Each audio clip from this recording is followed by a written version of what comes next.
ദൈവത്താൽ സ്നേഹിക്കപ്പെടുന്നവരെ, എല്ലാവർക്കും ഈശോ മിശിഹായ്ക്ക് സ്തുതിയായിരിക്കട്ടെ. ഒത്തിരി സ്നേഹത്തോടെ എല്ലാ പ്രിയ ശ്രോതാക്കളെയും പുതിയൊരു വചനചിന്തയിലേക്ക് സ്വാഗതം ചെയ്യുന്നു. ലോകം ഒട്ടനവധി കഥാകൃത്തുക്കളെ സമ്മാനിച്ചിട്ടുണ്ട്. എനിക്ക് തോന്നുന്നു ഏറ്റവും രസകരമായും അതിമനോഹരമായും ഒത്തിരിയധികം ജീവിതങ്ങളെ സ്പർശിച്ചതും ഒത്തിരിയധികം ജീവിതങ്ങളെ മാറ്റിമറിച്ചതുമായ കഥകൾ പറഞ്ഞു വച്ചത് നമ്മുടെ രക്ഷകനും കർത്താവുമായ യേശുവാണ്. യേശു കഥ പറയുന്ന രീതി സാധാരണക്കാർക്ക് മനസ്സിലാകുന്നതും ഏറ്റവും കൂടുതൽ ആഴത്തിൽ ഹൃദയത്തിൽ സ്പർശിക്കുന്ന തരത്തിലുമാണ്. ഇന്നത്തെ സുവിശേഷ ഭാഗത്തും ഒരൊറ്റ വാക്യത്തിലൂടെ അതിമനോഹരമായ ഒരു കഥ അദ്ദേഹം പറഞ്ഞു വയ്ക്കും. മത്തായിയുടെ സുവിശേഷം 10-ാം അധ്യായത്തിൽ നാം ഇപ്രകാരം വായിക്കും: ചെന്നായ്ക്കളുടെ ഇടയിലേക്ക് ചെമ്മരിയാടുകളെ എന്ന പോലെ ഞാൻ നിങ്ങളെ അയക്കും. അതിനാൽ നിങ്ങൾ സർപ്പങ്ങളെപ്പോലെ വിവേകികളും പ്രാവുകളെപ്പോലെ നിഷ്കളങ്കരുമായിരിക്കുവിൻ. ഒരൊറ്റ വാക്യത്തിൽ 4 വ്യത്യസ്തത പുലർത്തുന്ന ജന്തുക്കളുടെ ഉദാഹരണം ഉപയോഗിച്ച് എന്താണ് ആധുനിക ലോകത്തിൻ്റെ അവസ്ഥയെന്നും ദൈവമയച്ചവൻ അല്ലെങ്കിൽ ക്രിസ്തുവിൻ്റെ ശിഷ്യൻ എപ്രകാരമുള്ളവനായിരിക്കണമെന്നും നമുക്ക് പറഞ്ഞു തരുന്ന വലിയൊരു കഥയാണ് ഇന്നത്തെ സുവിശേഷ ഭാഗത്തിലെ ഈയൊരു ഒറ്റ വാക്യത്തിലൂടെ യേശുനാഥൻ നമ്മോട് പറഞ്ഞു വയ്ക്കുക.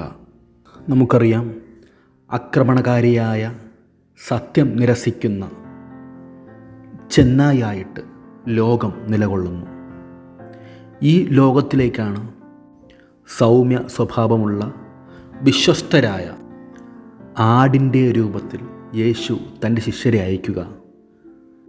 ഒരു ക്രിസ്തു ശിഷ്യൻ്റെ സ്വഭാവം എപ്രകാരമായിരിക്കണം എന്നുള്ളതാണ് തുടർന്നുള്ള 2 വ്യത്യസ്ത ജീവികളിലൂടെയും യേശു പറയുവാനായിട്ട് ആഗ്രഹിക്കുക. സർപ്പത്തെ പോലെ വിവേകം വേണം, പ്രാവിനെ പോലെ വിശുദ്ധി വേണം. നമുക്കറിയാം, ഒത്തിരിയധികം ജാഗ്രത പുലർത്തുന്ന, സാഹചര്യം അനുസരിച്ച് പെരുമാറുന്ന, തിടുക്കത്തിൽ പ്രവർത്തിക്കാത്ത ഒരു ജീവിയാണ് സർപ്പം. സർപ്പത്തെ പോലെ വിവേകം കാണിക്കണമെന്ന് യേശു ഓർമ്മിപ്പിക്കുന്നു. അതുപോലെ തന്നെ സമാധാനത്തിൻ്റെ, വിശുദ്ധിയുടെ, ആത്മാർത്ഥതയുടെ പ്രതീകമായ പ്രാവിനെ പോലെയും ഒരു ശിഷ്യനായിരിക്കണമെന്ന് യേശു അതിമനോഹരമായിട്ട് ഈ ഒരു ചെറിയ കഥയിലൂടെ നമ്മെ ഓർമ്മപ്പെടുത്തുന്നു. സ്നേഹം നിറഞ്ഞവരെ, ഓർക്കുക, നിങ്ങൾ സർപ്പത്തെ പോലെയോ അല്ലെങ്കിൽ പ്രാവിനെ പോലെയോ ആകുവാനല്ല പറയുക, മറിച്ച് ഈ 2 ജീവികളുടെയും സ്വഭാവ സവിശേഷത ഒരു ക്രിസ്തു ശിഷ്യന് ഉണ്ടാകണമെന്ന് യേശു ഓർമ്മിപ്പിക്കുന്നു. എനിക്ക് തോന്നുന്നു ഈ ഒരു സന്തുലനാവസ്ഥ, ഈ ഒരു സമന്വയം ഏറ്റവും അതിമനോഹരമായിട്ട് കാണുവാൻ സാധിക്കുക മദർ തെരേസയിൽ തന്നെയാണ്. 38 വയസ്സ് മാത്രമുള്ള യുവ കന്യാസ്ത്രീയായ സിസ്റ്റർ ആഗ്നസ് ലൊറേറ്റോ കോൺവെൻറ്റ് സമ്മാനിച്ച എല്ലാ സുരക്ഷിതത്വവും ഉപേക്ഷിച്ചുകൊണ്ട് കൊൽക്കത്തയുടെ തെരുവോരങ്ങളിലേക്ക് ഇറങ്ങുകയാണ്. പാവങ്ങളെ സ്നേഹിക്കുവാൻ, ആരോരുമില്ലാത്തവർക്ക് ആശ്രയമാകും. അങ്ങനെ നിർമ്മൽ ഹൃദയ് എന്ന നാമത്തിൽ വയസ്സായവർക്ക് നല്ല മരണം ഉറപ്പുവരുത്തുവാനായിട്ട് ഒരു ഓൾഡ് ഏജ് ഹോം തുടങ്ങുവാൻ തയ്യാറെടുക്കുന്നുണ്ട്. ബംഗാളിലെ ഖലീഘട്ട് എന്ന ഗ്രാമത്തിലെ എല്ലാ നിവാസികളും ഗവൺമെൻറ് ഒഫീഷ്യൽസും ഇതിനെ എതിർക്കുന്നുണ്ട്. എന്നാൽ പാവങ്ങളുടെ അമ്മയായ ആ കൊച്ചു കന്യാസ്ത്രീ ആഗ്നസ് ഒരു പ്രതിഷേധം അറിയിക്കാതെ സർപ്പത്തെ പോലെ വിവേകത്തോടുകൂടെ പ്രവർത്തിക്കുകയാണ്. 4 വർഷങ്ങൾക്ക് ശേഷം ഗവൺമെൻറ് ഇത്തരത്തിലൊരു ഭവനം ആരംഭിക്കുവാൻ, നിർമ്മൽ ഹൃദയ ആരംഭിക്കുവാനായിട്ട് ഈ കന്യാസ്ത്രീക്ക് അനുവാദം നൽകുന്നുണ്ട്.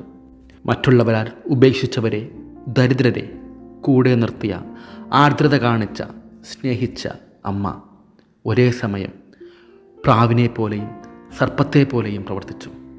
ഒരു ക്രിസ്തു ശിഷ്യൻ്റെ പ്രധാനപ്പെട്ട സവിശേഷത, അല്ലെങ്കിൽ യേശു പഠിപ്പിച്ചത് അതുപോലെ ജീവിതത്തിൽ പ്രാവർത്തികമാക്കി നമുക്ക് ഉത്തമ മാതൃകയായിട്ട് ഇന്നും നിലകൊള്ളുന്നു. സ്നേഹം നിറഞ്ഞ ശ്രോതാക്കളെ, ജീവിതത്തിൻ്റെ വ്യത്യസ്ത ഘട്ടങ്ങളിൽ പ്രതിസന്ധി ഉണ്ടാകുമ്പോൾ, നിരാശയുണ്ടാകുമ്പോൾ 10-ാം അധ്യായം 16-ാം വാക്യം, നിങ്ങൾ സർപ്പങ്ങളെപ്പോലെ വിവേകികളും പ്രാവുകളെപ്പോലെ നിഷ്കളങ്കരുമായിരിക്കുവിൻ. എല്ലാ പ്രിയ ശ്രോതാക്കൾക്കും നല്ലൊരു ദിനം ആശംസിക്കുന്നു.